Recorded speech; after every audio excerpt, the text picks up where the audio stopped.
मंगलमूर्ती मोरया। श्रीमद् भागवत महापुराण की जय। श्री वेदव्यास भगवान की जय। श्री शुक भगवान की जय। श्री गोपाल कृष्ण भगवान की जय। ओम नमो भगवते वासुदेवाय। स्कंद 10 अध्याय 54। शिशुपालाचे सहकारी राजे आणि रुक्मी यांचा पराभव व श्रीकृष्ण रुक्मिणी विवाह।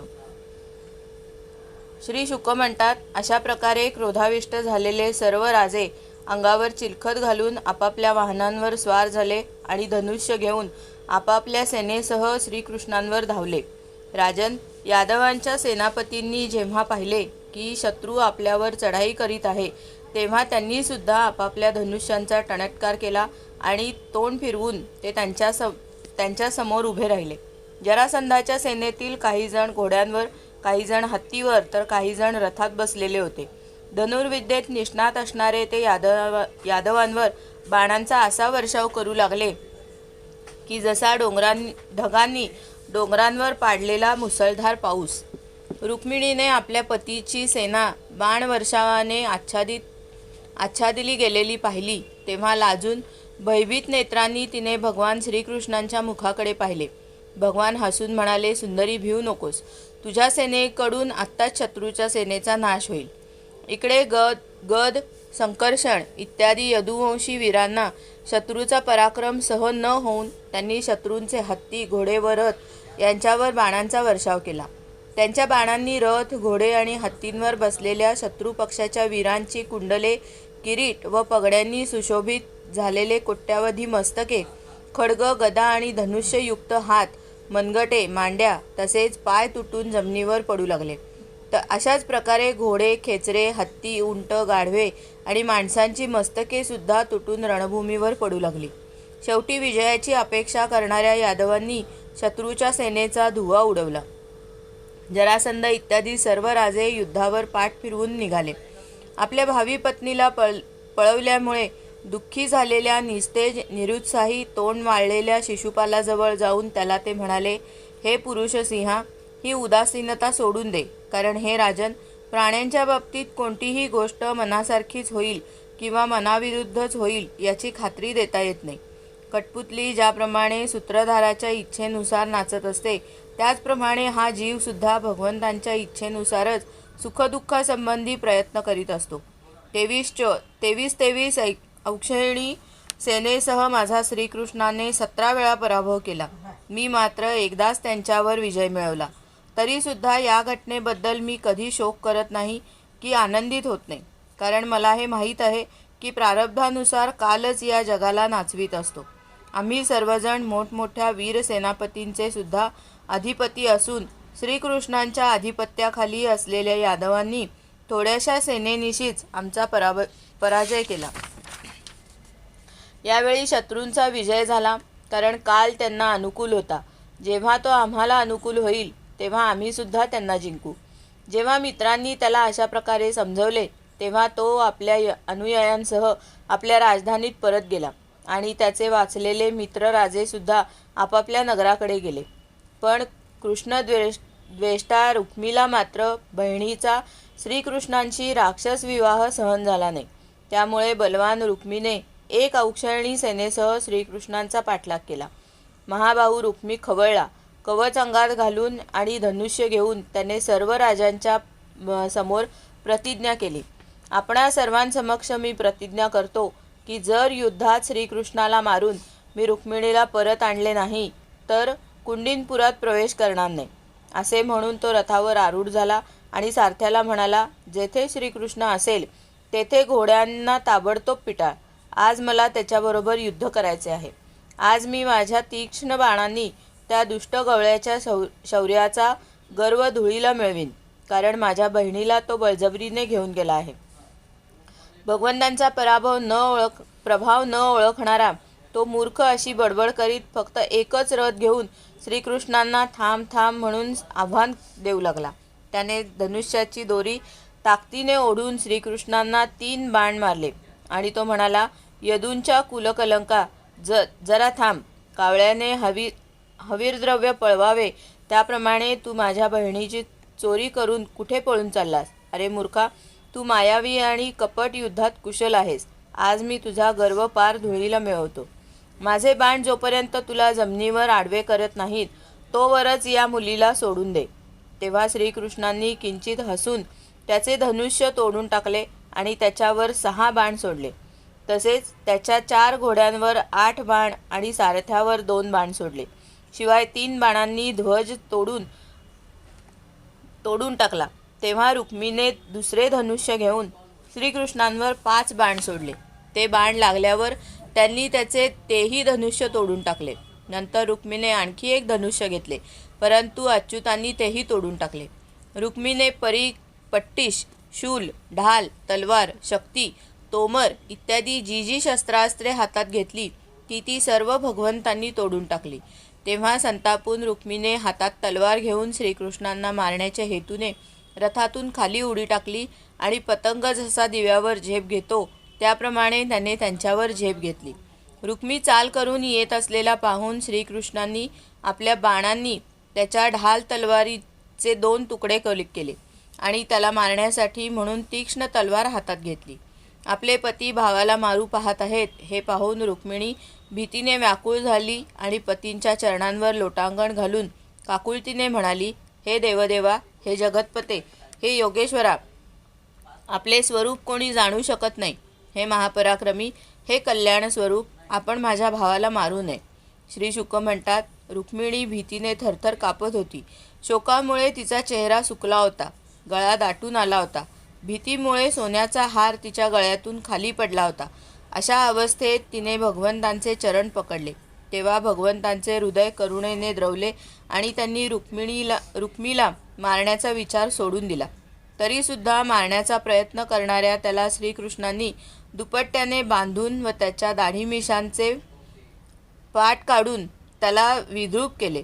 तोपर्यंत यदुवीरांनी शत्रूच्या अद्भुत सेनेला हत्ती जसे कमळांचे ताटवे चुरगळून टाकतो त्याप्रमाणे छिन्नविछिन्न करून टाकले. नंतर ते लोक तेथून माघारी फिरून श्रीकृष्णांच्या जवळ आले आणि पाहतात तर दुपट्ट्याने बांधलेला रुक्मी अर्धमेल्या अवस्थेत पडला आहे. त्याला पाहून भगवान बलरामांना त्यांची दया आली आणि त्यांनी त्यांना मोकळे केले. नंतर ते श्रीकृष्णांना म्हणाले, हे कृष्णा, तू हे चांगले केले नाहीस. असे करणे आम्हाला शोभत नाही. आपल्या नातलगाच्या दाढी मिशा छाटून त्याला कुरूप करणे हा तर एक प्रकारे त्याचा वधच होय. त्यानंतर रुक्मिणीला उद्देशून ते म्हणाले, हे पतिव्रते, तुझ्या भावाला विद्रूप केले म्हणून आमच्यावर तू रागवू नकोस. कारण जीवाला सुखदुःख देणारा दुसरा तिसरा कोणी नसून त्याला स्वतःच्याच कर्माचे फळ भोगावे लागते. नंतर श्रीकृष्ण म्हणाले, कृष्णाला म्हणाले, कृष्णा, आपल्या नातेवाईकांचे वध करण्यायोग्य अपराध केला तरीसुद्धा त्याच्याकडून त्याचा वध होणे योग्य नाही. त्याला सोडून दिले पाहिजे. स्वतःच्या अपराधामुळे तो अगोदरच मेल्यासारखा झालेला असतो. मेलेल्याला पुन्हा काय मारणार. पुन्हा रुक्मिणीला म्हणाले, हे पतिव्रते, ब्रह्मदेवांनी क्षत्रियांचा धर्मच असा केला आहे की भावाने सुद्धा आपल्या भावाला मारावे. म्हणून हा क्षात्रधर्म अत्यंत कठोर आहे.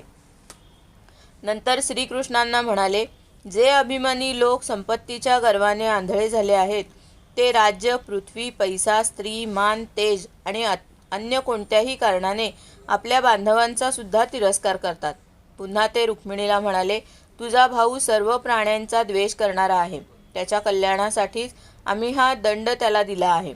त्याला तू अज्ञानी लोकांप्रमाणे अनुचित मानित असशील तर हा तुझ्या बुद्धीचा दोष आहे.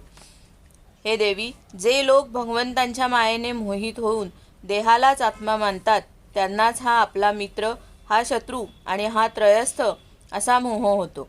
देहधारण करणाऱ्या सर्वांच्या मायातीत आत्मा एकच आहे. पाणी, घडा या उपाधिभेदाने जसे सूर्य, चंद्र इत्यादी आणि आकाश एकच असून अनेक वाटतात, त्याचप्रमाणे मूर्ख लोक शरीरभेदाने आत्मा भिन्न आहे असे मानतात. या शरीराला उत्पत्ती आणि नाश आहे. पंचमहाभूते, पंचप्राण, तन्मात्रा आणि त्रिगुण हे याचे स्वरूप आहे. देहाची अज्ञानामुळेच आत्म्याच्या ठिकाणी कल्पना केली गेलेली आहे आणि या कल्पनेनेच प्राणी जन्ममृत्यूच्या फेऱ्यात अडकतो. हे साध्वी, डोळे आणि रूप ही दोन्हीही सूर्यामुळे प्रकाशित होतात. सूर्य हेच त्यांचे कारण आहे. म्हणून सूर्यापासून डोळे आणि रूपाचा कधी वियोग होत नाही की संयोग होत नाही. त्याचप्रमाणे सर्व जगाची सत्ता आत्मसत्तेमुळे प्रत्ययास येते. सर्व जगाचा प्रकाशक आत्माच आहे. तर मग आत्म्याशी दुसऱ्या असत पदार्थांचा संयोग आणि वियोग कसा होऊ शकेल?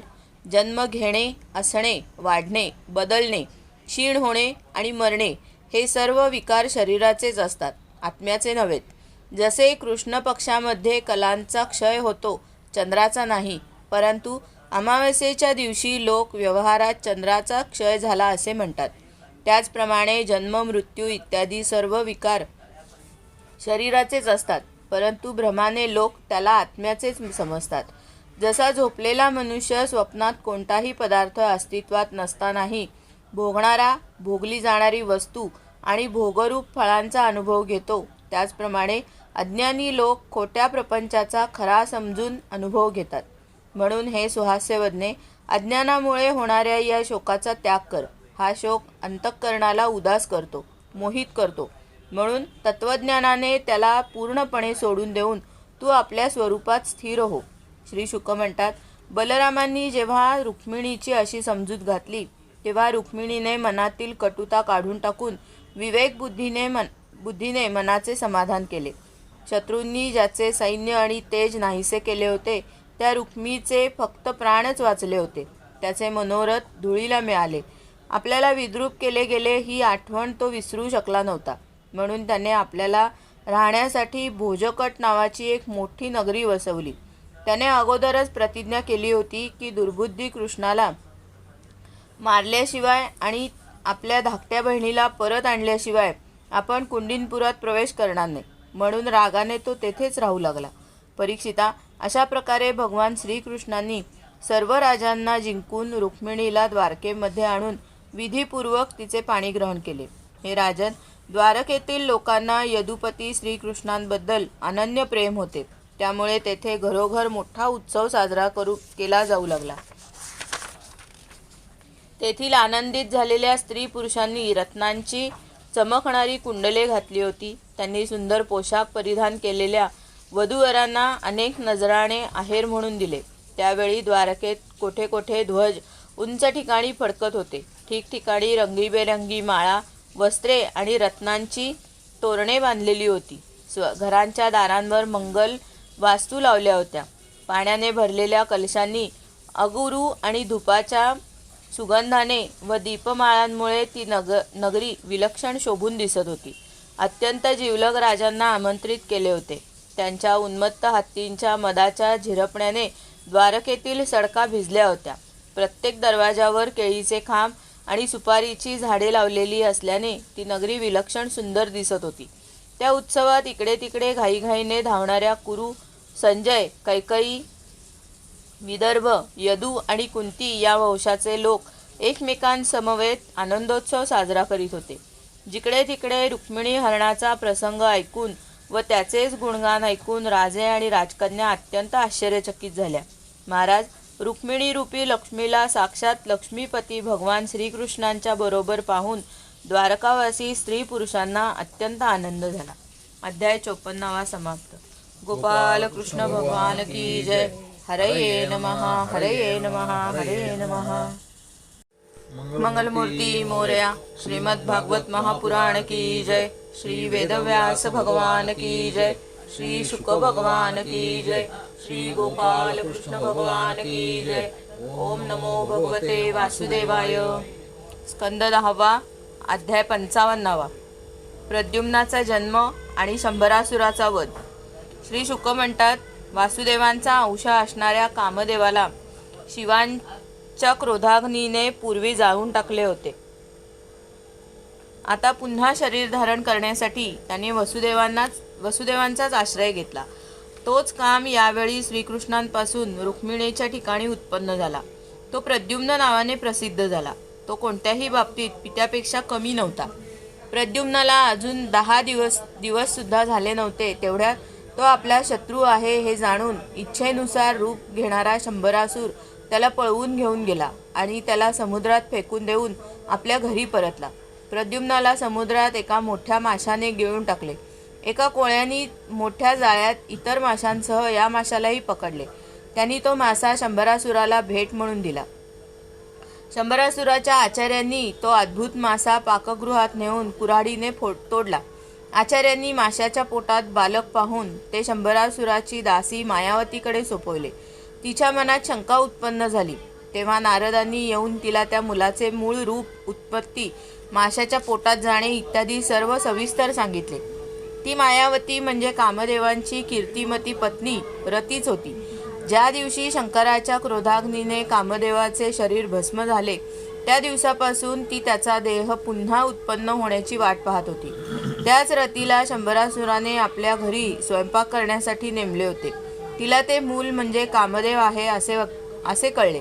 तेव्हा ती त्याच्यावर अतिशय प्रेम करू लागली. तो कृष्णकुमार थोड्याच दिवसात तरुण झाला.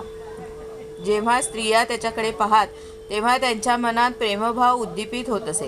हे राजा, कमलदलाप्रमाणे विशाल नेत्र, गुडघ्यापर्यंत लांब हात आणि मनुष्य लोकात सर्वात सुंदर शरीर असणाऱ्या त्याच्याकडे लज्जापुरती हास्ययुक्त भ्रूविलासाने रती पाहत असे आणि प्रेमाने स्त्री पुरुषांसंबंधी भाव व्यक्त करीत त्याची सेवा करीत असे. श्रीकृष्णनंदन प्रद्युम्नाने तिला म्हटले, आई, तुझी बुद्धी अशी कशी बदलली? तू आईची माया टाकून माझ्याशी कामिनीप्रमाणे वागत आहेस.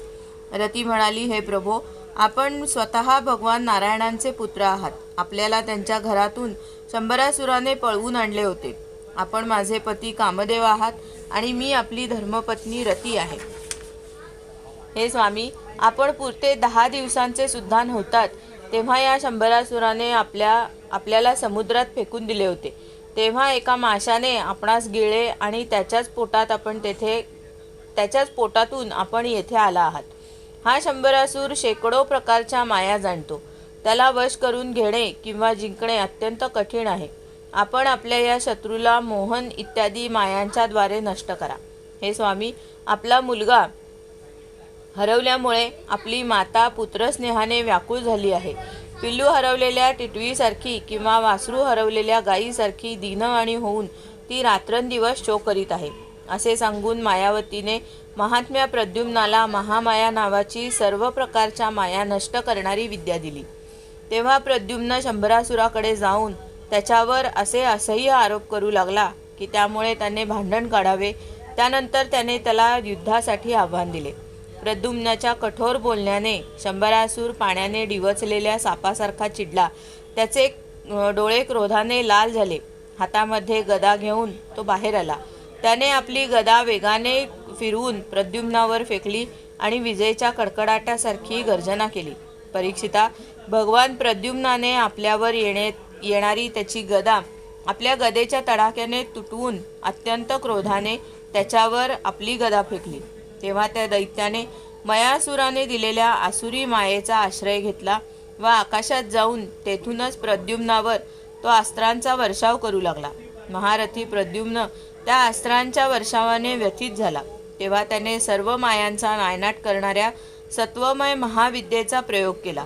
त्यानंतर शंभरासुराने यक्ष, गंधर्व, पिशाच, नाग आणि राक्षसांच्या शेकडो मायांचा त्याच्यावर प्रयोग केला. परंतु कृष्णकुमाराने त्या सर्वांचा नाश केला. त्यानंतर त्याने एक तीक्ष्ण तलवार हातात घेऊन वेगाने शंभरासुराचे किरीट, कुंडलांनी सुशोभित आणि लाल दाढीमिशा असलेले डोके धडापासून वेगळे केले. देव फुलांचा वर्षाव करीत स्तुती करू लागले. त्यानंतर आकाशातून फिरू शकणाऱ्या मायावतीने त्याला आकाशमार्गाने द्वारकेत नेले. परीक्षिता, विजेसह असणाऱ्या मेघाप्रमाणे दिसणाऱ्या प्रद्युम्नाने आकाशातून शेकडो रमणी निवास करीत असलेल्या उत्तम अंतःपुरात पत्नीसह प्रवेश केला. प्रद्युम्नाचे शरीर पावसाळ्यातील मेघाप्रमाणे श्यामवर्ण होते. त्याने रेशमी पितांबर परिधान केला होता. गुडघ्यापर्यंत पोचणारे त्याचे हात लांब होते. नेत्र लालसर होते. सुंदर मुखमंडलावर मंद हास्य तरळत होते. त्याच्या मुखकमलावर काळे कुरळे केस भ्रमरासारखे झेपावत होते. अशा त्याला पाहताच त्या सगळ्या जणी त्याला श्रीकृष्ण समजून संकोचाने इकडे तिकडे लपून राहिल्या. नंतर हळूहळू त्या स्त्रियांना समजले की हे श्रीकृष्ण नाहीत, कारण त्यांच्यापेक्षा त्यांच्यामध्ये काहीतरी वेगळेपण आहे. तेव्हा त्या चकित होऊन अत्यंत आनंदाने या सुंदर दाम्पत्याकडे आल्या. त्याच वेळी डोळ्यांच्या कडाला काळसर असलेली मधुर भाषणी रुक्मिणी तेथे आली. तिला आपल्या हरवलेल्या मुलाची आठवण आली आणि पुत्रप्रेमाने तिच्या स्तनातून दूध स्त्रवू लागले. रुक्मिणी विचार करू लागली, हे नररत्न कोण आहे? हा कमलासारखे डोळे असलेला पुत्र कोणाचा आहे? कोणत्या भाग्यवान स्त्रीने याला आपल्या गर्भामध्ये धारण केले असेल? याला ही कोण पत्नी म्हणून मिळाली आहे? माझा सुद्धा लहान मुलगा हरवला होता. त्याला सुतकी गृहातूनच पळवले होते. तो जर कुठे जिवंत असेल तर त्याचे वय आणि रूप याच्यासारखेच असेल. याला श्यामसुंदरासारखेच रूप, अंगाची ठेवण, चालणे, आवाज, हास्य, पाहणे हे सारे कोठून प्राप्त झाले? किंवा हाच तो मुलगा असेल का ज्याला मी गर्भामध्ये धारण केले होते? कारण मला याच्याबद्दल खूपच प्रेम वाटते आहे आणि माझा डावा हात सुद्धा लवत आहे. रुक्मिणी असा विचार करत होती. त्याच वेळी पवित्र कीर्ती श्रीकृष्ण देवकी वसुदेवांसह तेथे आले. श्रीकृष्णांना सर्व काही माहीत होते, परंतु ते काही बोलले नाहीत. इतक्यात तेथे येऊन नारदांनी शंभरासुराने प्रद्युम्नाचे हरण करण्यापासूनची सर्व हकीकत सांगितली. नारदांच्या तोंडून या सर्व आश्चर्यकारक घटना ऐकून श्रीकृष्णांच्या अंतःपुरातील स्त्रिया आश्चर्यचकित झाल्या आणि पुष्कळ वर्षापर्यंत हरवल्यानंतर परत आलेल्या प्रद्युम्नाचे मेल्यानंतर पुन्हा जिवंत होऊन आल्याप्रमाणे कौतुक करू लागल्या. देवकी, वसुदेव, श्रीकृष्ण, बलराम, रुक्मिणी आणि इतर स्त्रिया या नवदाम्पत्याला हृदयाशी धरून आनंदित झाल्या. द्वारकेतील लोकांना जेव्हा हे समजले की हरवलेला प्रद्युम्न परत आला आहे, तेव्हा ते आपापसात म्हणू लागले, अहो, ही किती भाग्याची गोष्ट आहे की हा मुलगा जणू मरून परत जिवंत होऊन आला. प्रद्युम्न सर्व बाबतीत वडिलांच्या सारखाच असल्यामुळे त्याला पाहून त्याच्या मातांना सुद्धा तो पतीच वाटत असे व त्यांच्या मनात मधुर भाव उत्पन्न होई. यात काही आश्चर्य नाही, कारण प्रद्युम्न हा मुळात स्मरण होताच मन चंचल करणारा काम होता. त्यात तो त्रिभुवन सुंदर श्रीकृष्णांचे प्रतिबिंब होता. तो समोर दिसल्यावर असे होणे स्वाभाविकच होते. तर मग त्यांना पाहून स्त्रियांची अवस्था काय होईल हे काय सांगावयास पाहिजे. अध्याय 55 समाप्त. गोपाल कृष्ण भगवान की जय. हरये नमः, हरये नमः, हरये नमः. मंगलमूर्ती मोरया. श्रीमद् भागवत महापुराण की जय. श्री वेदव्यास भगवान की जय. श्री शुक भगवान की जय. श्री गोपाल कृष्ण भगवान की जय. ओम नमो भगवते वासुदेवाय. स्कंद 10 अध्याय 56. समंतक मणेची कथा. जांबवंती आणि सत्यभामा यांच्याशी श्रीकृष्णाचा विवाह. श्री शुक म्हणतात, सत्राजिताने श्रीकृष्णावर खोटा चाळ घेतला होता. त्या अपराधाचे परिमार्जन करण्यासाठी त्याने स्वतः समंतक मण्यासह आपली कन्या श्रीकृष्णांना दिली. राजाने विचारले, ब्रह्मन, सत्राजिताने श्रीकृष्णांचा कोणता अपराध केला होता? त्याला समंतक मणी कोठून मिळाला होता आणि त्याने आपली कन्या त्यांना का दिली? श्री शुक म्हणाले, भक्त असलेल्या सत्राजिताचा सूर्य हा परममित्र होता. त्याच्या भक्तीने प्रसन्न होऊन सूर्याने त्याला समंतक मणी दिला होता. तो मणी गळ्यात घातला असता सत्राजित सूर्यासारखा चमकू लागला. परीक्षिता, सत्राजित द्वारकेत आला तेव्हा मण्याच्या अत्यंत तेजामुळे लोक त्याला ओळखू शकले नाहीत. त्याला लांबूनच पाहून त्याच्या तेजाने लोकांचे डोळे दिपून गेले. लोकांना तो सूर्यच वाटला. द्यूत खेळत असलेल्या भगवंतांना त्यांनी जाऊन ही गोष्ट सांगितली. लोक म्हणाले, हे शंखचक्र गदाधारी नारायणा, कमलनयन दामोदरा, यदुनंदन गोविंदा, आपणास नमस्कार असो. हे जगदीश्वरा, आपल्या चमकणाऱ्या किरणांनी लोकांचे डोळे दिपवत हा प्रखर किरण सूर्य आपल्या दर्शनासाठी येत आहे. प्रभो, सर्वश्रेष्ठ देव त्रैलोक्यामध्ये आपल्याला प्राप्त करण्याचा मार्ग शोधित असतात, परंतु आपण यदुवंशात गुप्तपणे राहिला आहात हे जाणून आज स्वतः सूर्यनारायण आपल्या दर्शनासाठी येत आहेत. श्री शुक म्हणतात, अज्ञानी लोकांचे हे बोलणे ऐकून कमलनयन भगवान श्रीकृष्ण हसून म्हणाले, अहो, ते सूर्यदेव नाहीत, हा मण्यामध्ये चमकणारा सत्राजित आहे. यानंतर सत्राजित आपल्या मंगल उत्सव चालू असलेल्या समृद्ध घरामध्ये आला. ब्राह्मणांकरवी त्याने तो मणी देवघरात स्थापन केला. परीक्षिता, तो मणी दररोज 8 भार सोने देत असे. आणि जेथे त्याचे पूजन होत असे तेथे दुर्भिक्ष, महामारी, ग्रहपीडा, सर्पभय, मानसिक आणि शारीरिक व्यथा तसेच निरनिराळ्या मायांचा उपद्रव इत्यादी काहीही अशुभ घडत नसे.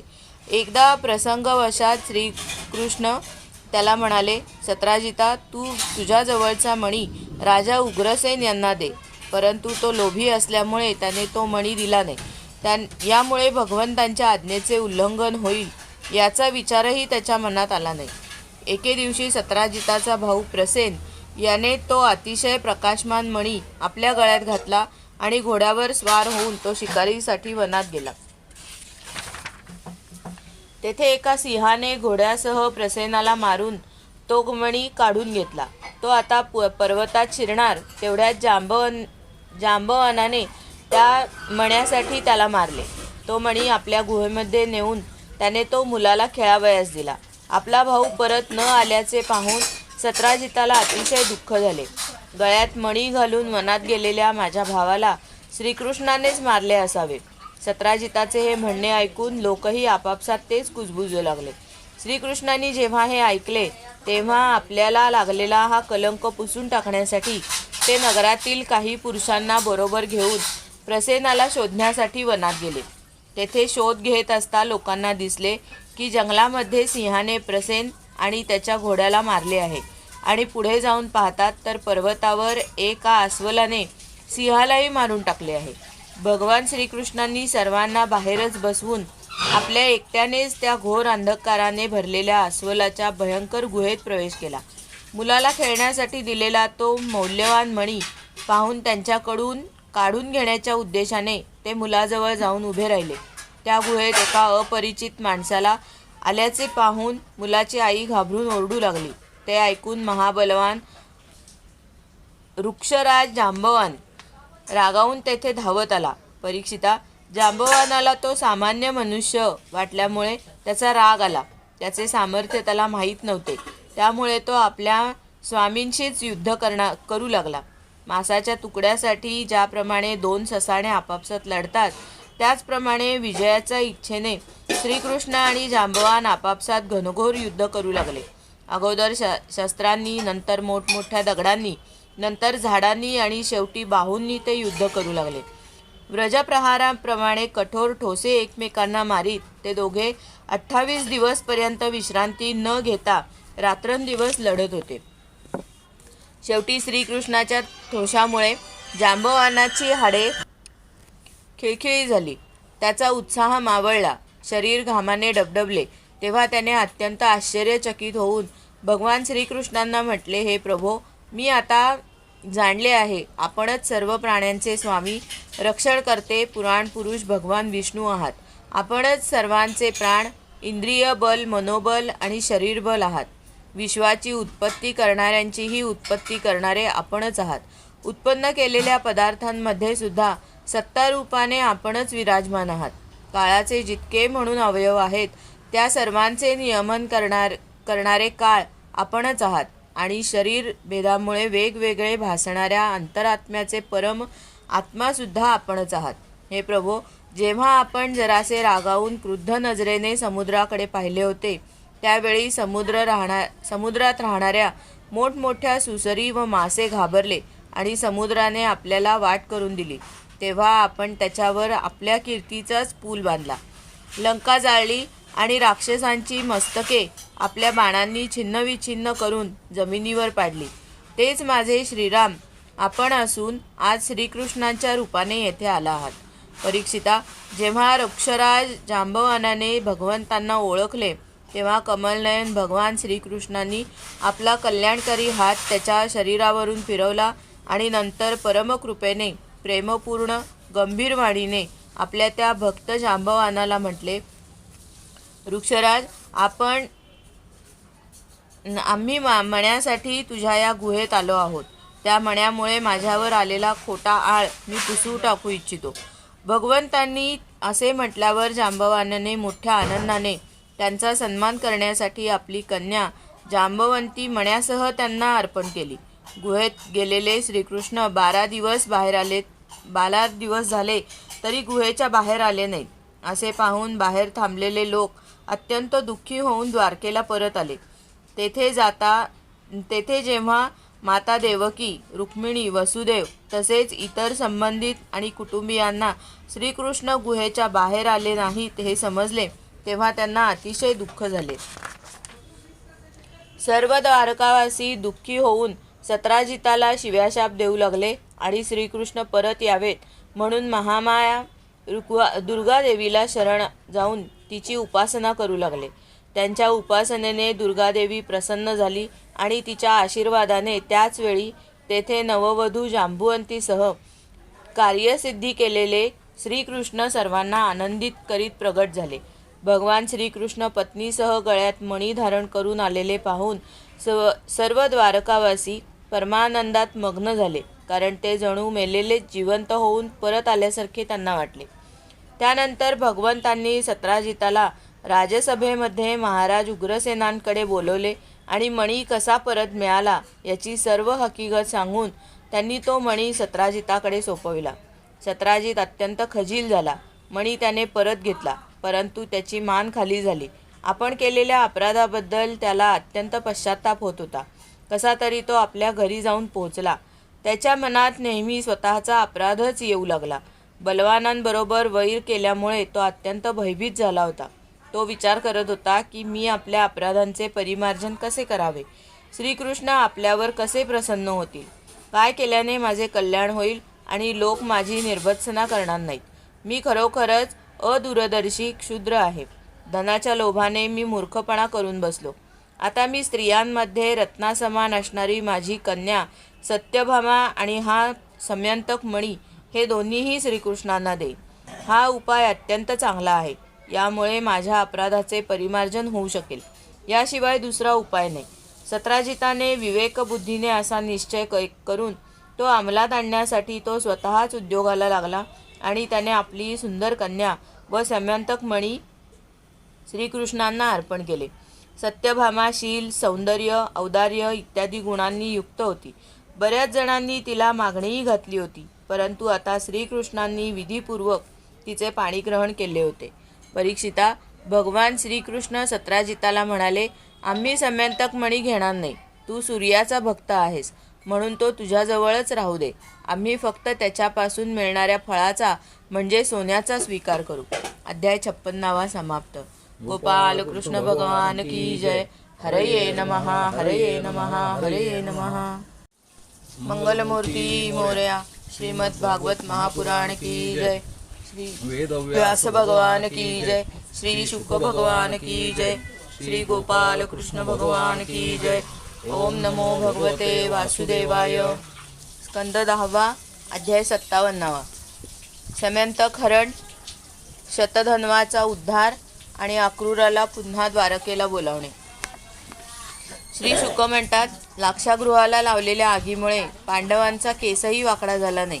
हे जरी श्रीकृष्णांना माहिती होते तरी सुद्धा कुंती आणि पांडव जळून मेले आहेत हे कळल्यावर कुळाची रीत पाळण्यासाठी ते बलरामांसह हस्तिनापूरला गेले. जेथे जाऊन भीष्म, कृपाचार्य, विदुर, गांधारी आणि द्रोणाचार्यांना भेटून त्यांचे सांत्वन करून सहानुभूती दाखवून ते त्यांना म्हणाले, अरे रे, फार वाईट झाले. ही संधी साधून अक्रूर आणि कृतवर्ता शतधन्व्याला म्हणाले, तू सत्राजिताकडून मणी का घेत नाहीस? ज्याने आपली सुंदर कन्या तुला देण्याचे वचन दिले होते त्यानेच आता आम्हाला झिडकारून श्रीकृष्णांना ती दिली, तर सत्राजिताला सुद्धा भावामागोमाग यमपुरीला का पाठवू नये? शतधन्वा मूळचा दुष्ट होता आणि आता तर त्याचा मृत्यूही जवळ आला होता. त्या दोघांनी असा बुद्धिभेद केल्यामुळे त्याने लोभाने झोपलेल्या स्थितीत सत्यजिताला ठार मारली. यावेळी त्याच्या स्त्रिया अनाथाप्रमाणे रडू ओरडू लागल्या, परंतु तिकडे लक्ष न देता कसाई जशी पशूंची हत्या करतो त्याप्रमाणे शतधन्वा सत्राजिताला मारून व मणी घेऊन तेथून पसार झाला. वडिलांना मारलेले पाहून सत्यभामा शोकाकुल झाली आणि बाबा बाबा माझा घात झाला म्हणून विलाप करू लागली. मधून मधून ती बेशुद्धही पडू लागली. नंतर पित्याचे शव तेलाच्या कढईत ठेवून ती हस्तिनापूरला गेली. अत्यंत दुःखी अंतःकरणाने श्रीकृष्णांना तिने आपल्या वडिलांच्या हत्येची बातमी सांगितली. वास्तविक हे सर्व त्यांना अगोदरच माहीत होते. राजा श्रीकृष्ण व बलराम ते ऐकून सामान्य मनुष्याप्रमाणे अश्रू गाळू लागले आणि म्हणू लागले, अरे रे, आमच्यावर दुःखाचा केवढा मोठा डोंगर कोसळला. यानंतर भगवान सत्यभामा आणि बलराम यांच्यासह द्वारकेला परत आले आणि शतधन्वाला मारून त्याच्याकडून मणी काढून घेण्याचा विचार करू लागले. श्रीकृष्णाचे मनोगत शतधन्वाला समजले तेव्हा तो अतिशय घाबरला आणि आपले प्राण वाचवण्यासाठी त्याने कृतवर्म्याकडे मदत मागितली. तेव्हा कृतवर्मा म्हणाला, श्रीकृष्ण आणि बलराम सर्व शक्तिमान आहेत. मी त्यांच्याशी सामना करू शकणार नाही. त्यांच्याशी वैर करून कोणाचे भले होणार आहे? त्यांचा द्वेष केल्याने कंस राज्य घालून आपल्या अनुयायांसह मारला गेला. तसाच जरासंध 17 वेळा युद्धात हार पत्करून रथाशिवायच राजधानीकडे परत गेला. जेव्हा कृतधर्म्याने त्याला वाटेला लावले तेव्हा शतधन्व्याने अक्रूराला सहाय्य करण्याची विनंती केली. तोही म्हणाला, या सामर्थ्याचे बळ जाणणारा कोण त्यांच्याशी वैर करील? जे लीलेने या विश्वाची रचना, संरक्षण आणि संहार करतात, तसेच ते केव्हा काय करू इच्छितात ही गोष्ट त्यांच्या मायेने मोहित झालेले ब्रह्मदेव इत्यादी विश्वविधाते सुद्धा समजू शकत नाहीत. 7 वर्षाचे असतानाच त्यांनी एका हातानेच गोवर्धन पर्वत जमिनीवर उखडला आणि लहान मुलाने पावसाळी छत्री धरावी त्याप्रमाणे उचलून धरला. मी तर त्या अचाट कर्म करणाऱ्या भगवान श्रीकृष्णांना नमस्कार करतो. हे अनंत, अनादी, निष्क्रिय आणि आत्मस्वरूप आहेत. मी त्यांना नमस्कार करतो. अक्रूरानेही त्याला असे वाटेला लावले तेव्हा शतधन्व्याने तो सम्यंतक मणी अक्रूराजवळ ठेव म्हणून ठेवला आणि आपण 400 कोस सलगपणे चालणाऱ्या घोड्यावर स्वार होऊन तेथून मोठ्या वेगाने निघून गेला. राजन, गरुड चिन्ह असलेला ध्वज ज्याच्यावर फडकत होता आणि अतिशय वेगवान घोडे ज्याला जोडले होते, त्या रथावर आरूढ होऊन रामकृष्ण सासऱ्याला मारणाऱ्या शतधन्व्याचा पाठलाग करू लागले. मिथिलेच्या जवळ एका उपवनात शतधन्व्याचा घोडा जमिनीवर कोसळला. त्यामुळे तो घोड्याला तेथे टाकून पायीच पळू लागला. तो अत्यंत भयभीत झाला होता. श्रीकृष्ण सुद्धा रागाने त्याचा पाठलाग करू लागले. शतधन्वा पायीच पळत होता म्हणून भगवंतांनी सुद्धा पायीच त्याचा पाठलाग करून तीक्ष्ण धारेच्या सुदर्शन चक्राने त्याचे मस्तक छाटले आणि त्याच्या अंगावरील कपड्यात सम्यंतक मण्याचा शोध घेतला. परंतु मणी सापडला नाही. तेव्हा श्रीकृष्ण वडील बंधूकडे येऊन म्हणाले, आम्ही शतधन्व्याला उगीच मारले, कारण त्याच्याजवळ सम्यंतक मणी नव्हता. तेव्हा बलराम म्हणाले, शतधन्व्याने सम्यंतक मणी कोणाजवळ तरी ठेवला आहे यात शंका नाही. आता तू द्वारकेला जा आणि त्याचा शोध घे. मला विदेह राजाची भेट घ्यायची आहे, कारण तो माझा अतिशय प्रिय मित्र आहे. परीक्षिता, असे म्हणून बलराम मिथिला नगरीमध्ये गेला. पूजनीय बलरामांना येताना पाहून मिथिलाधिपतींचे हृदय आनंदाने भरून आले. त्याने ताबडतोब आसनावरून उठून पूजा साहित्याने त्यांची यथासांग पूजा केली. यानंतर बलराम काही वर्ष मिथिला नगरीतच राहिले. महात्मा जनकाने अतिशय प्रेमाने आणि सन्मानाने त्यांना ठेवून घेतले. त्यानंतर योग्य वेळी धृतराष्ट्र पुत्र सुयोधनाने बलरामांकडून गदा युद्धाचे शिक्षण घेतले. प्रियपत्नी सत्यभामेचे आवडते कार्य करून भगवान श्रीकृष्ण द्वारकेला परतले आणि त्यांनी शतधन्व्याला मारले, परंतु सम्यंतक मणी त्याच्याजवळ मिळाला नाही असे त्यांनी सत्यभामेला सांगितले. त्यानंतर त्यांनी बांधवांसह आपले सासरे सत्राजित यांच्या सर्व औद्भवदैहिक क्रिया करविल्या.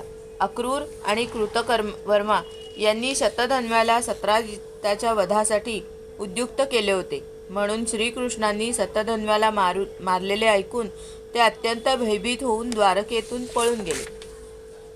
परीक्षिता, काही लोक म्हणतात की अक्रूर द्वारकेतून निघून गेल्यानंतर द्वारकेत राहणाऱ्यांना अनेक प्रकारच्या संकटांना तोंड द्यावे लागले. दैविक आणि भौतिक कारणांनी तेथील नागरिकांना वारंवार शारीरिक आणि मानसिक कष्ट सहन करावे लागले.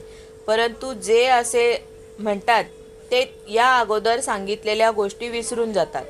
ज्या श्रीकृष्णांच्या मध्येच सर्व मुनी निवास करतात. त्यांचे निवासस्थान असलेल्या द्वारकेत उपद्रव होईल ते हे कधीतरी शक्य होईल का? त्यावेळी नगरातील वृद्ध नागरिक म्हणाले, एकदा काशी नरेशाच्या राज्यामध्ये पाऊस पडत नव्हता. तेव्हा त्यांनी आपल्या राज्यात असलेल्या अक्रूराचा पिता श्वफल्क याला आपली कन्या गांधीनी दिली. तेव्हा त्या राज्यात पाऊस पडला. अक्रूर सुद्धा श्वफल्काचाच पुत्र आहे आणि त्याचाही तसाच प्रभाव आहे. म्हणून तो जेथे जातो तेथे भरपूर पाऊस पडतो आणि तेथे कोणत्याही प्रकारचे कष्ट, रोगराई आणि उपद्रव होत नाहीत. परीक्षिता, या लोकांचे जे म्हणणे ऐकून भगवंतांनी विचार केला की या उपद्रवाचे एवढे एकच कारण नाही हे माहीत असून सुद्धा भगवंतांनी दूत पाठवून अक्रूराला शोधून काढून त्याला म्हटले. भगवंतांनी त्याचा मोठा सत्कार केला आणि गोड गोड गोष्टी बोलून त्याच्याशी संभाषण केले. नंतर सर्वांचे अंतःकरण जाणणारे भगवान हसत हसत अक्रूराला म्हणाले, हे दानशूर काका, संपत्ती देणारा सम्यंतक मणी शतधन्वाने आपल्याजवळ ठेवला आहे का? ही गोष्ट आम्हाला अगोदरच माहीत होती. सत्राजिताला पुत्र नसल्यामुळे त्याच्या मुलीची मुलेच त्यांना तिलांजली देऊन पिंडदान करतील, त्यांचे ऋणही फेडतील आणि ज्यातून जे काही शिल्लक राहील त्याचे उत्तराधिकारी होतील. अशा रीतीने जरी तो मणी माझ्याकडेच असला पाहिजे तरीसुद्धा तो तुझ्याजवळ ठेव, कारण आपण व्रतनिष्ठ आहात. शिवाय तो मणी इतरांना सांभाळणे कठीण आहे, परंतु माझ्या थोरल्या बंधूंना त्या मण्यासंबंधी माझ्यावर विश्वास नाही. म्हणून हे अक्रूरा, आपण तो मणी दाखवून आमच्या बांधवांची शंका दूर करून त्यांना समाधान द्या. त्या मण्याच्या सामर्थ्यावरच आपण आजकाल लागोपाठ सोन्याची वेदी बनवून यज्ञ करीत आहात. श्रीकृष्णांनी अशा प्रकारे त्यांची समजूत घातली. तेव्हा अक्रूराने वस्त्रात लपवून ठेवलेला तो सूर्यासारखा प्रकाशमान मणी बाहेर काढला आणि श्रीकृष्णांना दिला. श्रीकृष्णांनी तो सम्यंतक मणी आपल्या बांधवांना दाखवून आपल्यावर आलेला आळ दूर केला आणि तो मणी अक्रूराला परत दिला. सर्व शक्तिमान, सर्वव्यापक भगवान श्रीकृष्णांच्या पराक्रमांनी परिपूर्ण असे हे आख्यान सगळी पापे दूर करणारे व परम मंगलमय आहे. जो हे वाचतो, ऐकतो किंवा त्याचे स्मरण करतो तो सर्व प्रकारची अपकीर्ती आणि पापांपासून मुक्त होऊन शांती प्राप्त करून घेतो. अध्याय 57 समाप्त. गोपाल कृष्ण भगवान की जय. हरये नमः, हरये नमः, हरये नमः.